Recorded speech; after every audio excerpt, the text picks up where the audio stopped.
Good evening, I'm Hugh Downs. And I'm Barbara Walters, and this is 2020. From ABC News, around the world and into your home, the stories that touch your life with Hugh Downs and Barbara Walters. This is 2020. Plus, this is not a riot. It's a love fest. Millions of people love Howard Stern. Some call him a genius. You may call him the world's worst vermin. He's on top and over the top. I had sex with my wife during the game. Saying anything to get a laugh. Can I see him? Please, oh please. John Stossel, jabbing, sparring. People despise you. Oh, really? And at the mercy of Howard's humor. Those stories tonight, November 10th, 1995, after this brief message. Well, next.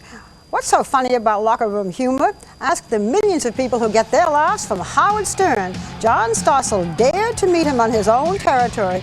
This is great entertainment. You stay with us, but send the children to bed.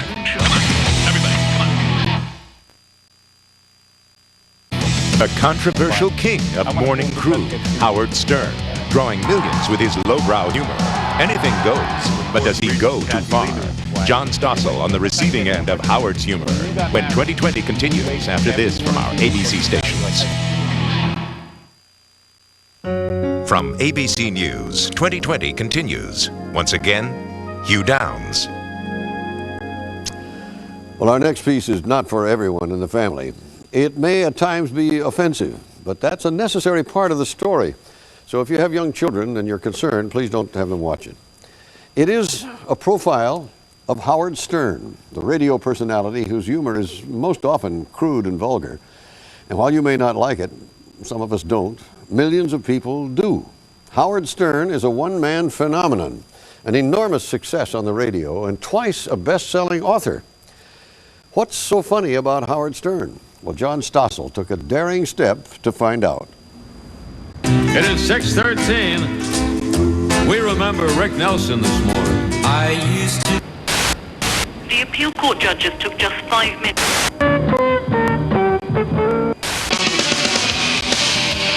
You're listening to The Howard Stern Show. Like, I signed up to do this interview with 2020, and then the piece is always the same. It's always like a shot of a guy listening to the radio, you know, in his car, and then you hear me on the radio doing some stuff. You know, then you talk about what a skunk I am. The making of a Howard Stern. Mr. Hell. Yeah, Mr. Hell. The world's worst vermin. Lots of people would agree with that description. Howard Stern has become one of the most vilified people in America. Yet he's also hugely successful. His radio programs listened to by almost 5 million people, and his success is changing people's idea about what can be said or done in popular media. Tomato's going to take money. He's going to get cash in a paper bag. He ain't going to sit and dick around at a card game. Not only do millions listen to Stern, they also read him. 2 years ago, he wrote an autobiography that became an enormous bestseller. At book signings, he got the biggest crowds in publishing history. These pictures are from Los Angeles, but this happened all over. Mobs of people would wait for hours screaming, "Howard!" It's the Miss Howard Stern. He did this pay-per-view TV special. Critics trashed it, but so many people watched that the show grossed $27 million. So with 1 million copies of his new book hitting stores this week, we thought we'd take an inside look at this man some people call an adolescent freak, but who's also a magna cum laude graduate from Boston University who knows exactly what he's doing. This was my plan since I was 5 years old. I wanted to hear like a real type of radio. Everybody was milquetoast. Everybody was middle of the road. Everybody didn't want to offend everybody else. And it was boring. It was dull. And you knew you wanted to do this when you were 5? I wanted to be on the radio and just do a stream of consciousness radio show. And whenever I feel I'm censoring myself, whenever I feel I'm hiding something from the audience, I go ahead and blurt it out. Because that truth just really does set you free. You've got something going on. I guarantee you what I'm doing is the Lord's work. I am absolutely making people laugh at the most miserable part of their life. That's the morning commute. I hope one of the fans vomits on Jane Fonda. Hanoi Jane. Hanoi Jane. That's more important work than so-called important journalists and all that other stuff, because that's what affects people's lives. I wasn't feeling very well this morning. Oh, she had gas. No, it wasn't she had to gas. puke. It was, It's scary to think Don't that be this is what What was affects wrong? I people's can't I lives. just needed to compose Frankly, I myself. wasn't too happy to get this Be assignment. throwing away. When I'd listened to person with that kind of Stern, money most is of what I over. heard To was make, him and his cohorts giggling You had to make endlessly. duty. No, I did not. No, you were. 5 hours of a bunch of 14-year-olds talking about sex and burping and farting, and millions of people want to hear this? Oh, absolutely. I call it 50,000 watts of fifth grade fun. Then he jumped up on their cart and went to the bathroom. Cool. Maybe I'm caught in, terminal adolescence. When guys sit around, it's very tribal. This is what makes men laugh. I'm not saying that that's the most intellectual form of comedy. It's probably the basest, most crude form of comedy there is. And yet, there's a joy in talking about it. Scheduling question. Remember I showed you pictures of this girl yesterday, you know what the angle is. She's only available tomorrow. Then there's all the sex. There seems to be an endless parade of young women willing to expose themselves to Stern, and vicariously to his listeners. Look at the body on her, Robin. Oh, my God. That's Some of this ends up on cable TV. A crew from the E! Channel videotapes each radio show and rebroadcast parts late at night. Can I see him? Please. Oh, please. Come on, you show him the movies. Let me see him. I don't have to stand See up. Howard Big. I don't care what you do. Let me see. My wife's got to get in. It's bits like this that have led women's groups to attack Stern for being sexist. But his critics can get in line. Hispanic and black groups want Stern censured because he's racist. Other groups say he should be taken off the air because he violates community standards. Don't bust my all right? I'm warning you. After his show, Stern's normally chauffeured right to the suburbs, where he lives almost like a recluse, staying at home with his wife and 3 daughters. We coaxed him into taking a walk in Manhattan. I need Stern for president! Yeah! People were thrilled to see him. Racist, talk about the Spanish, Jewish, Italian. When I pass gas into the microphone, see? There it is. There's the laugh. We have an incredibly upscale audience. People are blown out by who listens to this show. Advertisers are certainly pleased, but not the government. Talk shows are under attack, this time the TV talk show. Thank God. A few years ago, as Stern's show climbed to #1 in city after city, the FCC began levying fines against his employer, Infinity Broadcasting, for airing what the government calls indecent material. This is when children are watching television, not at 6 to 10 in the morning. Infinity says it wanted to fight the fines, but the FCC was holding up licenses it needed, so Infinity settled. These are the shows the FCC ought to crack down on, not mine. Paying almost $2 million, though admitting no wrongdoing. The FCC, these 5 old coots, these are faceless, nameless bureaucrats, and suddenly they said, ooh, what's a glamorous issue? Let's go after this Howard Stern. Let's really give it to him. So what did I say? I used the word penis, I used the word vagina. Ricky Lake uses the word penis, Oprah, Phil Donahue. I put a chapter in my book. We've used it on 2020. Absolutely. It's selective enforcement.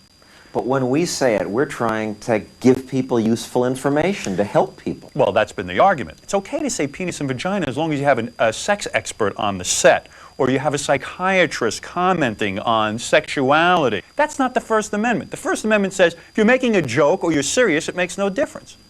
But shouldn't it make a difference? Of course not. What do you mean? We can't laugh at these things? You know, people say to me, well, it's to protect the children. Boy, that's a bunch of hogwash. I've got a 2-year-old, I've got a 12-year-old, I've got a 9-year-old. They've been making duty jokes, penis jokes, vagina jokes since they're about 5. They're all aware of their sex organs. They all know about it. What is this taboo? You cannot limit speech in any way if you're going to have a free society. So you let your kids listen to your program? Absolutely not. It's not appropriate for them to listen to right now. But you just said this doesn't hurt the kids. Aren't you a hypocrite not to let your kids listen? No, I'm not saying it doesn't hurt. I don't feel comfortable as a parent, all right?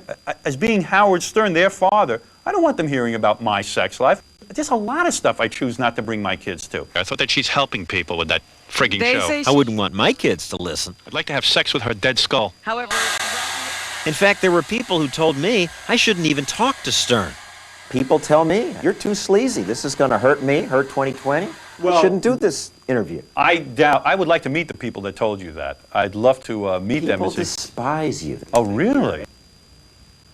Well, you know, my feeling is that I guess when you do what I do, you know, you're not going to have all friends. You know, it's some people, the stuff I do is sometimes really rough. Ah, yes, sir. Yes, sir. Come on in, gang. This is pretty rough. Let's play some Black Jeopardy. Come on in. The show where there is no racism. What I do is out there. But I know that it kicks ass when I get on that radio and it makes people laugh. All right, this is a real brother. That's the real thing right there. Stern's out there all right. He offered these men who work at McDonald's in Harlem a chance to win gift certificates if they'd come in to play what he calls Black Jeopardy. Take a look at this, you brothers. This here is the white prize. There's something to offend everyone. Let me take a look. Oh, man. Wow. How's that, my brothers? Salam alaikum to that. Now, I'm going to let you pick your own African name. You could either be Kareem in my coffee, Louis Farrah Fawcett, or Jesse Jackoff. And listen to his categories. Categories are Million Man Moron, ICOJ, Bang Bang Bang, Dark Meat, White Meat, If You Scream, I'll Kill You. Kareem, if you would buzz in. All right, that is one. I believe what we do is a different kind of humor. I think people see the smile. Those that don't shouldn't listen.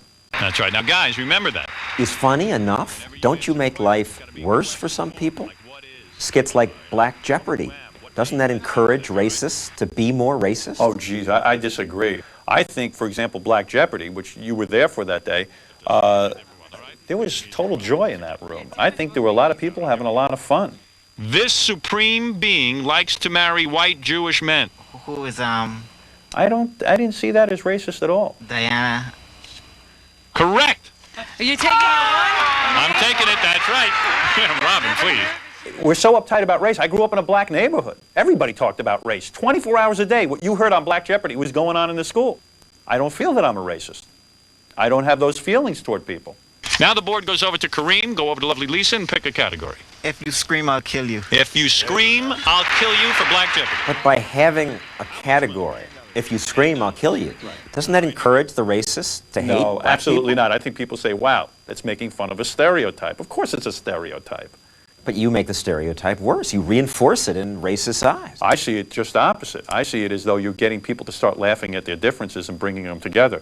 The thing that's not healthy in our society, the way I see it, is that no one can talk about race with each other. You guys were great sports. Thanks for doing this. I hope you had fun. Yeah, we did. There is an aspect of my show that is very cruel.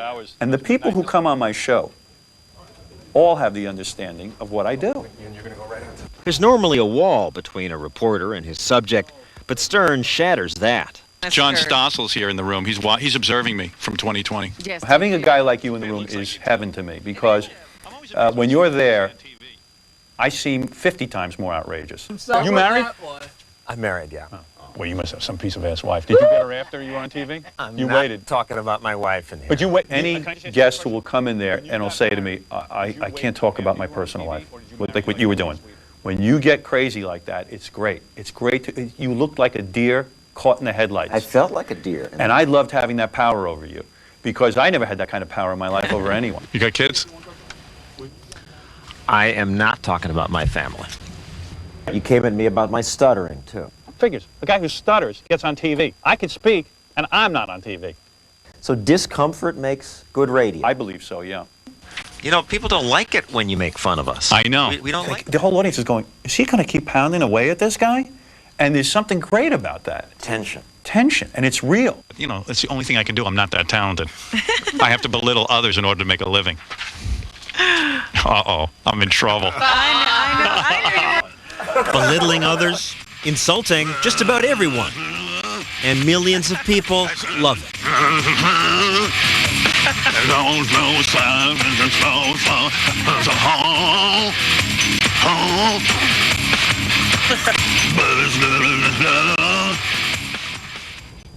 John, we didn't include some things because of our particular audience's sensitivity, and there are certain things that were bleeped. How do you feel about censorship?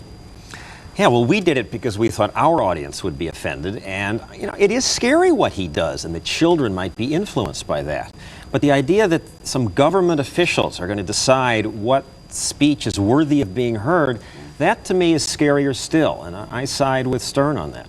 course, he does love to insult people. I mean, it does make it more tense, as he said, but you know what? He's been nice to me. Well, in his book, he says you fawn over people. Ah, any reason why? In your specials, he says you ought to be asking them the important thing, which is what they do in bed.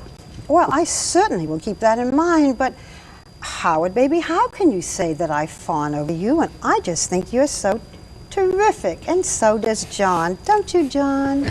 I've said my bit. I'll leave that to you. I said my bit. Hugh? Well, my bit is going to be on an entirely different track here. Nothing too soon. Next on the program, it was a week that will go down in history. When we come back, Barbara has some personal notes about two outstanding men who dominated the headlines.